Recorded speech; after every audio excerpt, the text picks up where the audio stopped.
भक्ति हूँ, भक्त को भगवान के द्वार तक पहुँचाने वाली भक्ति। मैं पूजा हूँ, भक्त के मन में भक्ति की अलख जगाने वाली पूजा। नारद तारकासुर को पार्वती की तपस्या खंडित करने का आदेश देती है। श्री महागणेश तारकासुर को दंडित कर अदृश्य होने पर विवश कर देते हैं। भ्रमित इंद्र और देवगण समझते हैं कि श्री महागणेश ने दुष्ट तारकासुर को क्षमा कर दिया। तब नारद कहते हैं, नारायण नारायण। नहीं नहीं देवराज नहीं, परमदेव श्री महागणेश ने दुष्ट अत्याचारी तारकासुर को क्षमा नहीं किया है, अपितु उसे अपनी दिव्य शक्तियों से दंड दिया है। देवऋषि, आप तो स्वयं कह रहे थे कि परम देव श्री महागणेश ने देवी पार्वती के पुत्र रूप में अवतार धारण करने का वचन दिया है। नारायण नारायण। देवराज, परम देव श्री महागणेश का वचन अटल सत्य है। अर्थात परम देव श्री महागणेश भी शिव पार्वती के पुत्र होने के लिए वचनबद्ध हो गए हैं। निसंदेह देवराज। तो ऐसा उचित एवं अनुकूल अवसर पाकर भी परम देव ने अत्याचारी दुष्ट तारकासुर को जीवित क्यों छोड़ा? वो तो अपनी इच्छा मात्र से क्षण मात्र में उस दुष्ट का वध कर सकते थे। नारायण नारायण। देवराज इंद्र, स्वार्थ व्यक्ति को कितना पतित कर देता है। स्वार्थ? किसका स्वार्थ देवऋषि? नारायण नारायण। आपका देवराज, आपका स्वार्थ। मैं ये देख रहा हूं कि आप अपने स्वार्थ के वशीभूत होकर परमदेव श्री महागणेश के वचन का कितना अनुचित अर्थ लगा रहे हैं। विषय चाहे कोई भी हो, मुझे प्रताड़ित करना आपका स्वभाव बन गया है। नारायण नारायण। देवराजेंद्र, भगवत भक्ति, प्रभु स्मरण और आराधना ही मेरे जीवन का एकमात्र ध्येय है। और रहा मेरे स्वभाव का प्रश्न, तो मेरा स्वभाव हर दुखी, शोषित, पीड़ित की सहायता करने को तत्पर रहता है। देवर्षि, मैं मात्र इतना पूछ रहा हूं कि जब श्री परमदेव महागणेश ने पार्वती पुत्र के रूप में जन्म लेने का वचन दे दिया है, तो उचित अवसर पाकर उन्होंने तारकासुर का वध क्यों नहीं किया? नारायण नारायण। देवराज, परम देव श्री महागणेश के वचन का आप मनमाना अर्थ लगा रहे हैं। श्री महागणेश ने देवी पार्वती के पुत्र होने का वचन दिया है तथा ब्रह्मदेव ने भी तारकासुर को यही वरदान दिया है कि उसका सर्वनाश शिवपुत्र द्वारा ही होगा। यही तो मैं कहने का इच्छुक हूं देवर्षि। पार्वती पुत्र के रूप में परमदेव श्री महागणेश दिव्य अवतार धारण करने के लिए वचनबद्ध हैं। नारायण नारायण। देवराजेंद्र, अभी शिव पार्वती विवाह हुआ ही नहीं तो शिवपुत्र कहां से होगा? क्या आप अपने स्वार्थवश ब्रह्म वाक्य को मिथ्या सिद्ध करने पर नहीं तुले हुए हैं? नारायण नारायण। देवराजेंद्र, तारकासुर का वध परमदेव श्री महागणेश द्वारा नहीं अपितु शिवपुत्र द्वारा होगा, ये अटल सत्य है। नारायण नारायण।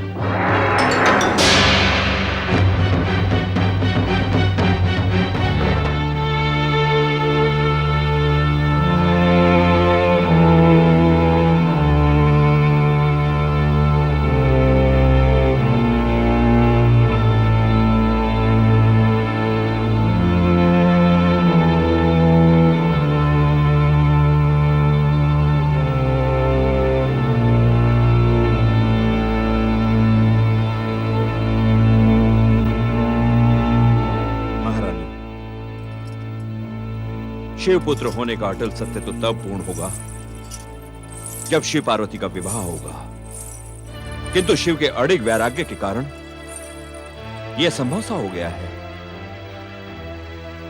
आप सत्य कह रहे हैं महाराज। अब तो पार्वती की तपस्या हमारे लिए चिंता का कारण बन गई है। शिव पार्वती का विवाह असंभव सा लगता है, अन्यथा शिव कामदेव को कदापि भस्म न करते। किंतु महारानी, हम पार्वती को किस प्रकार समझाएं? वो अपनी तपस्या का हट त्यागने के लिए प्रस्तुत ही नहीं है। हम विवश हो गए महारानी, हम विवश हो गए। असमय प्रवेश के लिए क्षमा प्रार्थी हूँ महाराज। सेनापति भूधर इसी समय आपके दर्शनों के इच्छुक हैं। सेनापति भूधर इस समय रात्रि में? दासी, उन्हें शीघ्र ही हमारे सम्मुख उपस्थित किया जाए। सेनापति भूधर इस मध्यरात्रि में?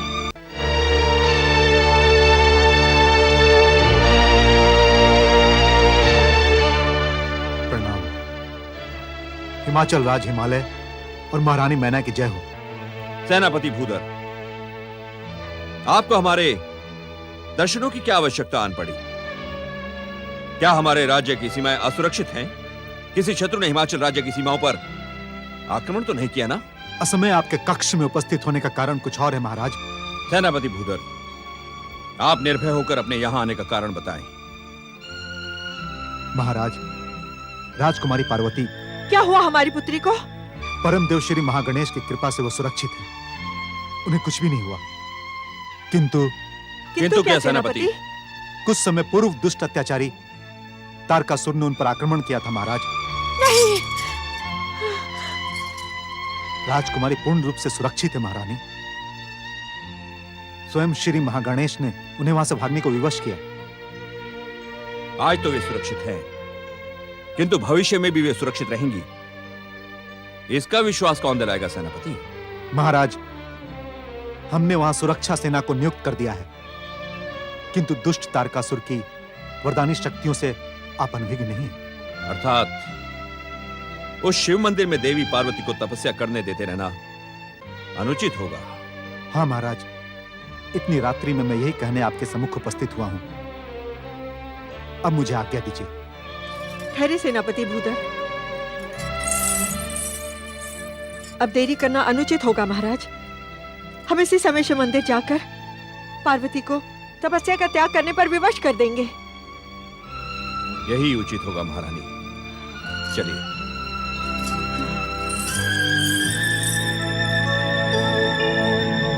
ओम नमः शिवाय। ओम नमः शिवाय। ओम नमः शिवाय। ओम नमः पुत्री पार्वती। शिवाय। पुत्री पार्वती, ओम नमः शिवाय। पुत्री पार्वती, अपनी तपस्या को विराम दो पुत्री। ओम नमः शिवाय। अपनी आंखें खोलो पुत्री। पुत्री पार्वती, तुमने एक असंभव हठ ठान लिया है। तुम्हारी तपस्या हमारी चिंता और तुम्हारे प्राणों के संकट का कारण बन चुकी है। जिसने अपना सर्वस्व शिव चरणों में समर्पित कर दिया हो, उसके प्राणों को कैसा संकट पिताश्री? अपने हठ का त्याग कर शीघ्र हमारे साथ राजमहल चलो पुत्री। असंभव माता, असंभव। जब तक महादेव शिव शंकर स्वयं मेरे सम्मुख प्रकट होकर मुझे विवाह की स्वीकृति नहीं देते, मैं कदापि अपने तपस्या का त्याग नहीं करूंगी। पुत्री, तारकासुर तुम्हारे प्राणों का शत्रु बन गया है। माता, यदि शिव इच्छा होगी तो एक क्या, अनेक तारकासुर भी आ जाएं, मेरा बाल भी बांका नहीं कर पाएंगे। पुत्री पार्वती, अपने माता पिता की प्रसन्नता के लिए अपने हठ का त्याग कर दो। क्षमा प्रार्थी हूँ पिताश्री, मैं आपके आदेश का पालन नहीं कर सकती। यदि ऐसे ही आदेशों का पालन करवाना था तो जन्म से ही मेरे भीतर दृढ़ता के संस्कार क्यों भरे आपने? मुझे क्यों ये शिक्षा दी कि व्यक्तिगत सुख से श्रेष्ठ होता है संसार के कल्याण और प्रसन्नता का कारण बनना? क्षमा माता, मेरी तपस्या अब आपकी प्रसन्नता नहीं, संसार के कल्याण और प्रसन्नता का निमित्त बन गई है। ओम नमः शिवाय। ओम नमः शिवाय। चलो महारानी, ओम नमः इसकी बातों में सच्चाई है। शिवाय। हमें गर्व है कि हमारी पुत्री ओम नमः इतनी महान सोच रखती है। आइए। ओम नमः शिवाय। ओम नमः शिवाय। ओम नमः शिवाय। ओम नमः शिवाय। हे महादेव शिव शंकर, सप्त ऋषियों तथा देवर्षि नारद की प्रार्थना पर विचार करने का आश्वासन देकर आप वचनबद्ध हैं। कृपा करके संसार के कल्याण के लिए अपने वचन का पालन करें। अपने वचन का पालन करें। अपने वचन का पालन करें।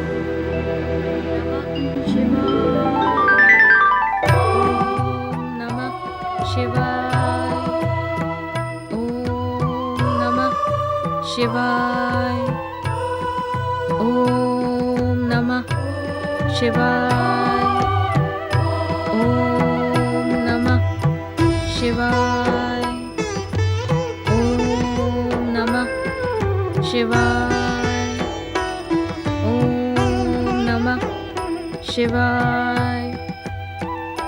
ओम नमः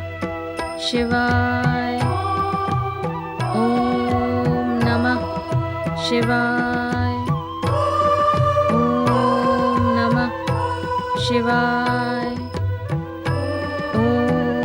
नमः शिवाय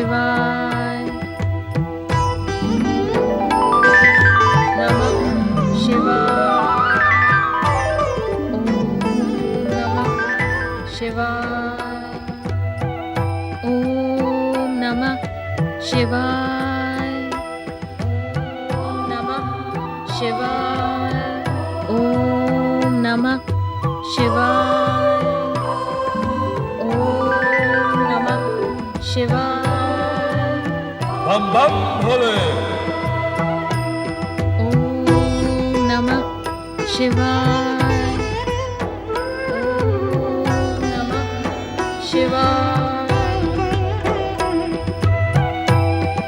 ओम नमः शिवाय ओम नमः शिवाय ओम नमः शिवाय ओम नमः शिवाय ओम नमः शिवाय ओम नमः शिवाय ओम नमः तपस्विनी, तुम्हारी तपस्या का कोई फल नहीं निकलेगा। त्याग दो, ये तपस्या त्याग दो। शिवाय हिमालय पुत्री देवी पार्वती, हम त्रिकालदर्शी ब्राह्मण हैं। हम भलीभांति जानते हैं तुम किसको पति रूप में पाने के लिए ये कठोर तपस्या कर रही हो। जिस शिव को तुम अपना स्वामी बनाने की इच्छुक हो, वह भभूतधारी योग और वैराग्य की मूर्ति है। वो तुमसे कदापि विवाह नहीं करेगा। उसे विवाह की क्या आवश्यकता है? उससे विवाह करके तो तुम्हारा योग और वैराग्य खंडित ही होगा। हम तुम्हारे शुभ चिंतक हैं। वृद्ध ब्राह्मण, आप शिवाराधना के समय आए हैं, इस कारण आदरणीय अवश्य हैं, किंतु मेरे शुभ चिंतक नहीं।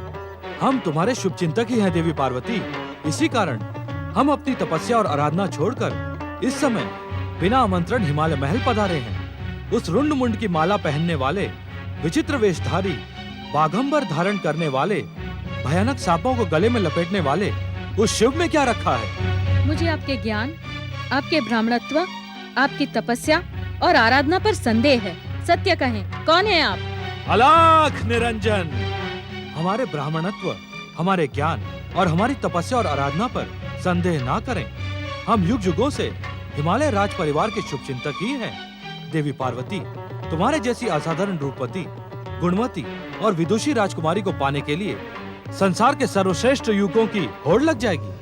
ब्राह्मण देवता, हिमालय राज परिवार में अतिथियों का आदर करना एक परंपरा है, किंतु मुझे भय हो रहा है कि आज मेरे द्वारा वो परंपरा टूट न जाए।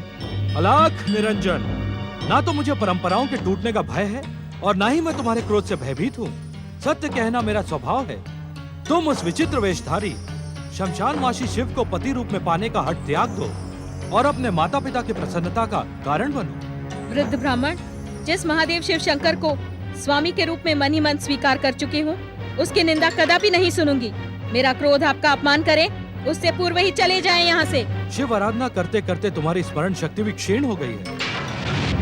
देवी पार्वती, मैंने तुमसे कहा था ना तो मुझे तुम्हारा भय है और ना ही तुम्हारे क्रोध और अपमान से भयभीत हूँ। जिस समय जो मुझे प्रिय होता है मैं वही करता हूँ। मेरा परामर्श मान ले और उस भभूतधारी विचित्र वेशधारी शिव को पाने का हठ त्याग दे। तुम अतिथि की मर्यादा को लांघ चुके हो ब्राह्मण। अतिथि मर्यादा नहीं, सत्य की निष्ठा है देवी पार्वती। हमने जो कुछ भी कहा है वही सत्य है। उस विचित्र वेशधारी, शमशान में वास करने वाले, भूत प्रेतों से सेवा करवाने वाले उस शिव को पति रूप में पाकर तुम अपना जीवन व्यर्थ करने की क्यों इच्छुक हो? मूर्ख, अधम, पापी, शिव निंदक क्या तू नहीं जानता? शिव की निंदा करना ही नहीं, सुनने से भी भयानक पाप चढ़ता है। जा, मैं तुझे श्राप देती हूँ।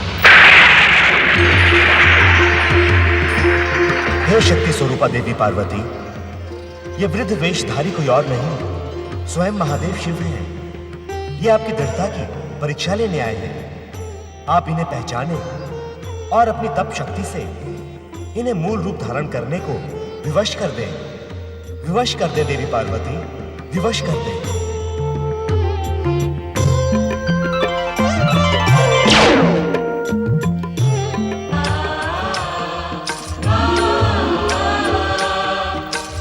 स्वामी, अब इस लीला को त्याग कर अपने मूल रूप में प्रकट होकर मुझे विवाह का वचन दें, मेरी आराधना को सफल करें। परमदेव श्री महागणेश की कृपा से मैं आपको पहचान गई हूँ।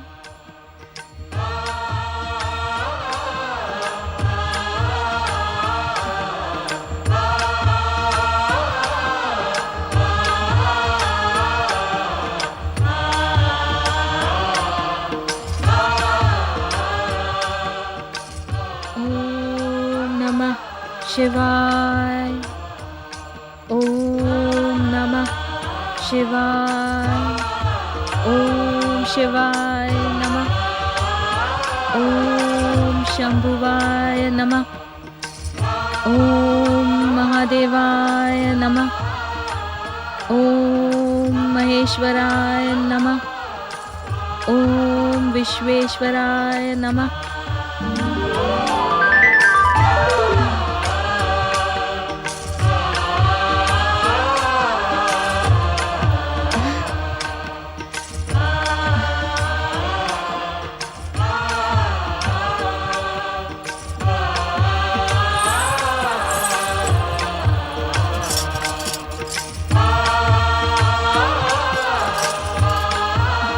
देवी पार्वती, हम जानते थे कि हमें तुम्हारे दृढ़ निश्चय के सम्मुख झुकना ही पड़ेगा।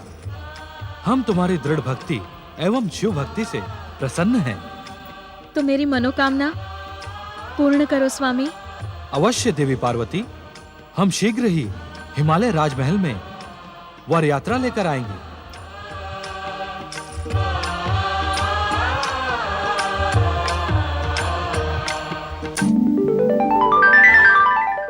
मैं तुम्हारी आराधना के स्वर श्री महागणेश तक पहुंचाने वाली भक्ति हूँ। मैं तुम्हारी आराधना को स्वर प्रदान करने वाली पूजा हूँ। देवताओं को प्रताड़ित कर नारद उन्हें सत्य का ज्ञान कराते हैं। पार्वती की सत्य निष्ठा की परीक्षा लेने भोलेनाथ वृद्ध का रूप धारण करके आते हैं। पार्वती की तप शक्ति से प्रसन्न भोलेनाथ उन्हें विवाह का वचन देते हैं। हिमालय महल आनंद और प्रसन्नता से खिलखिला उठता है। धन्य धन्य है महादेव, जिन्होंने देवी पार्वती को वचन देकर अत्याचारी तारकासुर का वध निश्चित कर दिया। नारायण नारायण देवराज। देवराज, आपकी सोच कितनी सीमित है। क्या आपको अपने स्वार्थ के आगे कुछ भी दिखाई नहीं देता? तनिक सोचें, शिव और पार्वती का विवाह कितना रोमांचकारी होगा। संसार में कल्याण का प्रारंभ होगा, धर्म का संस्थापन होगा और अधर्म का नाश होगा। क्षमा देवऋषि नारद, क्षमा। सत्य ही मैं अपने स्वार्थ के कारण शिव पार्वती विवाह को अनदेखा करने की भयानक भूल कर बैठा। मुझे क्षमा करें। नारायण नारायण देवराज। यदि आपको अपने अपराधों की क्षमा मांगनी है तो परमदेव श्री महागणेश से मांगे। वैसे भी इस समय आप शिव मंदिर में खड़े ही हैं। देवी पार्वती द्वारा पूजित इस शिवलिंग के आगे मस्तक झुकाकर अपने अपराधों की क्षमा मांगे। भोलेनाथ आपको क्षमा कर देंगे। अवश्य, अवश्य देव ऋषि।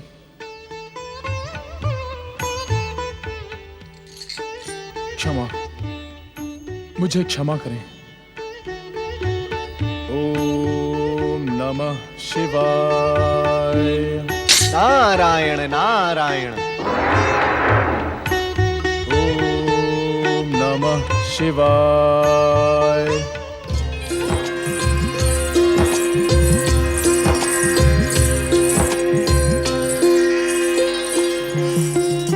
माताश्री, पिताश्री, आप दोनों के आशीर्वाद से मेरी तपस्या सफल हुई। पुत्री, सदा सुखी रहो पुत्री। नारायण नारायण। प्रणाम देव ऋषि। आपका कल्याण हो। महाराज हिमालय एवं महारानी मैना, आप दोनों को शत शत शुभकामनाएं। देवी पार्वती, आपने अपनी कठोर तपस्या से भगवान भोलेनाथ की विवाह हेतु स्वीकृति प्राप्त की है। आप धन्य हैं, आप धन्य हैं। आपको भी शत शत शुभकामनाएं एवं बधाइयां। देव ऋषि नारद, मेरी पुत्री के सौभाग्य की घोषणा तो आपने पहले ही कर दी थी। आपको भी शत शत बधाई हो। नारायण नारायण। महारानी मैना, प्रसन्नता के शुभ अवसर पर देव ऋषि नारद का स्वागत मिष्ठान से करें। अवश्य स्वामी। नारायण नारायण। देवी पार्वती, आपकी सखियों की उद्विग्नता देखकर हम ये भली भांति जानते हैं कि वे अवश्य आपसे महादेव को प्रसन्न करने वाला महामंत्र जानने की इच्छुक हैं। नारायण नारायण। आप अन्यथा ना लें तो एक बात कहूँ देवर्षि नारद। अवश्य, ऐसे अवसर पर तो अन्यथा लेने का प्रश्न ही नहीं उठता। हास परिहास का ऐसा अवसर जीवन में बार बार नहीं आता। नारायण नारायण। देवर्षि, हमारी प्रिय सखी पार्वती से महादेव को प्रसन्न करने वाला महामंत्र आप भी सुन लें, जिसका प्रयोग करके आज नहीं तो कल देवऋषि नारद को भी एक नारदी मिल जाए। नारायण नारायण। देवियों, यदि इस नारद को नारदी मिल गई तो आप सबका उद्धार कौन करेगा? आपके पतियों तक आपकी प्रार्थना के स्वर कौन पहुंचाएगा? नारायण नारायण। हमारी चिंता में आप देवी नारदी की कठोर परीक्षा क्यों ले रहे हैं? हमारे लिए तो प्रिय सखी पार्वती जी का महादेव जी को प्रसन्न करने वाला महामंत्र ही सहायक होगा। देव ऋषि नारद, आप भी कहां इन वाचाल कन्याओं के मुंह लग गए? नारायण नारायण। महाराज हिमालय, युगों युगों की कठोर साधना के बाद किसी व्यक्ति के जीवन में ऐसे आनंद के क्षण आते हैं। ये क्षण तो अपने आप को आनंद से ओतप्रोत कर देने का है। नारायण नारायण। इसे स्वीकार करें देवर्षि। आप सदा ही हिमालय राज परिवार पर अपनी कृपा करते रहे हैं। महादेव की स्वीकृति से हम पर अनेक दायित्व आ गए हैं। आप पूर्ववत कृपा करते रहें। महारानी मैना, देवी पार्वती एवं महादेव शिव के विवाह में योगदान देना तो इस नारद का सौभाग्य होगा। मैं आपको धन्यवाद देता हूं कि आपने मुझे इस योग्य तो समझा। महाराज हिमालय, विवाह कार्यक्रम में आपको तनिक भी मेरी आवश्यकता पड़े तो नाम लेकर स्मरण करें। परमदेव श्री महागणेश की सौगंध में क्षण मात्र में उपस्थित हो जाऊंगा। नारायण नारायण। अवश्य देव ऋषि, अवश्य। पुत्री पार्वती, तुम अपनी सखियों से वार्तालाप करो। सदा सुखी रहो पुत्री। चलिए महारानी। तुम सत्य कह रही हो राजकुमारी? हाँ सखी, मेरी मनोकामना की पूर्ति परमदेव श्री महागणेश की कृपा का ही परिणाम है। मेरी जन्म जन्म की आकांक्षा पूर्ण होगी। मैं शिव संगिनी बनूंगी और इस मिलन के पश्चात श्री महागणेश मेरे पुत्र के रूप में दिव्य अवतार धारण करेंगे। धन्य है राजकुमारी, आप धन्य हैं। ओम नमः शिवाय, ओम नमः शिवाय, ओम नमः शिवाय, ओम नमः शिवाय, ओम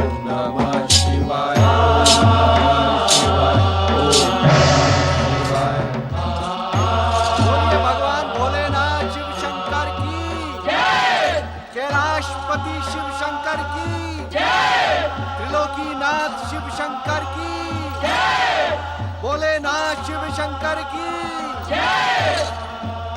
महादेव, सप्त ऋषियों और देवर्षि नारद की प्रार्थना के कारण आपने देवी पार्वती को विवाह का वचन देकर हम सबको धन्य कर दिया है।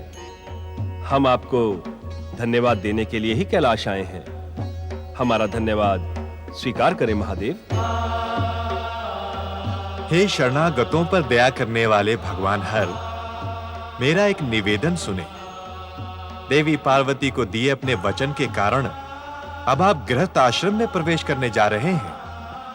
आप वैदिक विधि से अपने इस मंगल अनुष्ठान को संपन्न करवाएं, जिससे आपके विवाह की विधि संसार में विख्यात होकर जन जन की प्रेरणा बने। सृष्टिकर्ता ब्रह्मदेव, वैकुंठपति श्री विष्णु, देवराज इंद्र, देवर्षि नारद, सप्तऋषियों, देवगुरु बृहस्पति, देवगणों, महादेवी लक्ष्मी तथा महादेवी सरस्वती, आप सभी का कैलाश पर स्वागत है। आप सभी की शुभकामनाओं तथा श्री महागणेश की इच्छा से यह शुभ मुहूर्त आ गया है। ब्रह्मदेव, आपको इस मंगल अनुष्ठान का समस्त वैदिक कार्यक्रम संपादित करना है।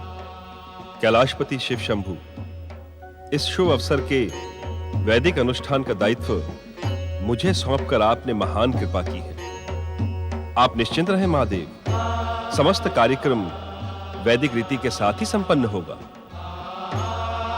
हे भक्त वत्सल महादेव, आपने माता पार्वती को विवाह की स्वीकृति देकर अत्याचारी दुष्ट तारकासुर के वध का मार्ग प्रशस्त कर दिया है। आपको शत शत धन्यवाद। कैलाशपति भगवान शिव शंकर की जय, भगवान भोलेनाथ की जय, देवाधिदेव भगवान शिव शंकर की जय। जय शिव शंकर, जय जय महादेव।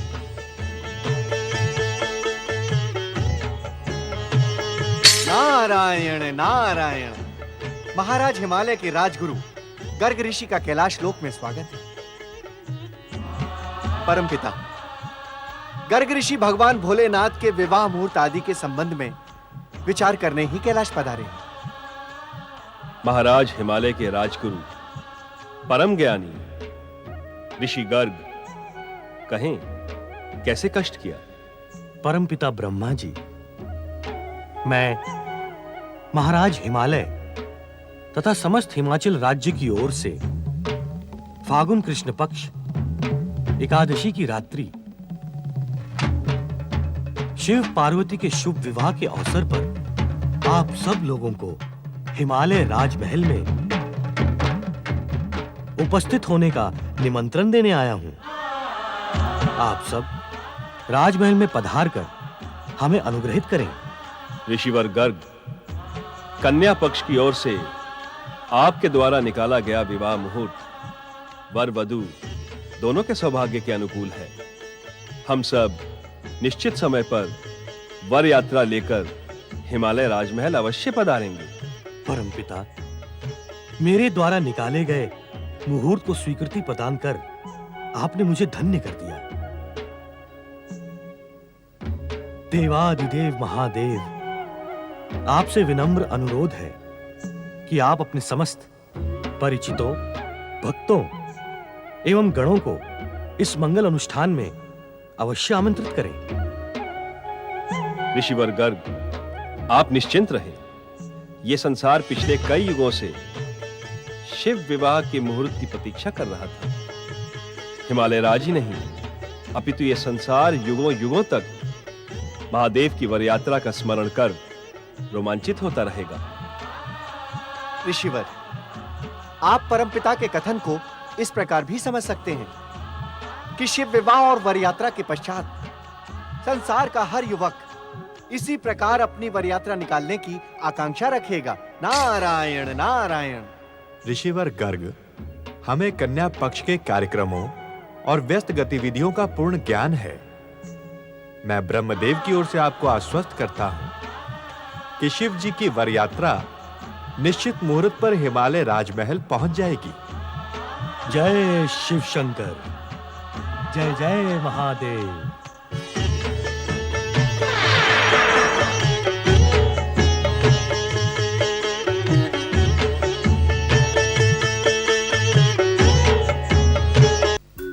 ब्रह्मदेव का आश्वासन पाकर गर्ग ऋषि कैलाश से प्रस्थान करते हैं। वर वधू दोनों ही पक्षों में शिव पार्वती के विवाह का मांगलिक कार्यक्रम प्रारंभ हो जाता है। शिव पार्वती का विवाह संसार का शाश्वत सत्य है, जो आज पुनः श्री महागणेश की इच्छा से प्रमाणित होगा। विवाह हेतु शुभ मुहूर्त में भगवान भोलेनाथ और वर यात्रा में सम्मिलित सभी प्रसन्न चित्त हिमालय महल में प्रवेश कर रही हैं। कैलाशपति शिव शंकर की जय। भगवान भोलेनाथ की जय। भगवान शिव शंकर की जय। भगवान भोलेनाथ की जय। भगवान शिव शंकर की जय। ऋषिवर गर्ग, महादेव शिव एवं महादेवी पार्वती के विवाह के शुभ अनुष्ठान को प्रारंभ करने से पूर्व हमें प्रथम पूज्य एवं इस संसार की अग्र पूजा के एकमात्र अधिकारी परम देव श्री महागणेश की अग्र पूजा करनी चाहिए। परमपिता ब्रह्मा जी निर्विघ्न विवाह संपन्न करते हुए मैंने परम देव श्री महागणेश की मूर्ति स्थापना एवं आराधना पहले ही कर दी है। नारायण नारायण। प्रथम पूज्य श्री महागणेश की जय। विघ्नेश्वर श्री महागणेश की जय। प्रथम पूज्य श्री महागणेश की जय। विघ्न बाधाओं का अंत करने वाले श्री महागणेश की जय। परमदेव श्री महागणेश की जय। विघ्नेश्वर श्री महागणेश की जय। हिमालय राज एवं मैना रानी, विवाह मुहूर्त समीप आ गया है। कृपया कन्या को बुलाएं। जो आज्ञा ब्रह्मदेव। महारानी, कृपा करके आप सब अपना स्थान ग्रहण करें। आइए।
हे शिव शंभु, विवाह की पूर्व परंपरा के अनुसार आप हमारे कुलगुरु गर्ग ऋषि को अपने गोत्र का परिचय दें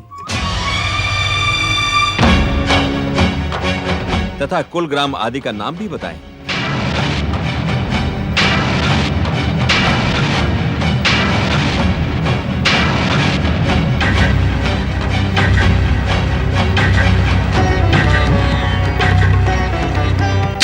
गंग गंग गंग गंग।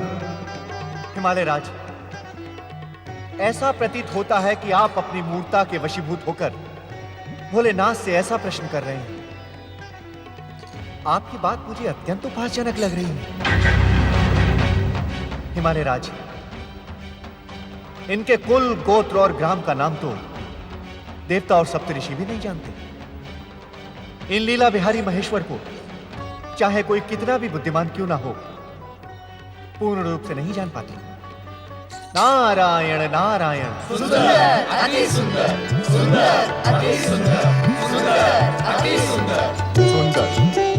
अति सुंदर। देवर्षि नारद, तुमने अत्यंत समयानुकूल उत्तर दिया है। नारायण नारायण। देवी पार्वती को जन्म देने वाले हिमालय राज एवं राजगुरु गर्ग अब मेरी बात ध्यानपूर्वक सुने और उसे सुनकर महादेव को देवी पार्वती का कन्यादान कर दे। महाराज, लीला पूर्वक रूप धारण करने वाले भोलेनाथ का कुल, गोत्र और ग्राम केवल नाद है। नाद शिवमय है और शिव नादमय। यही पूर्ण सत्य है। नारायण नारायण।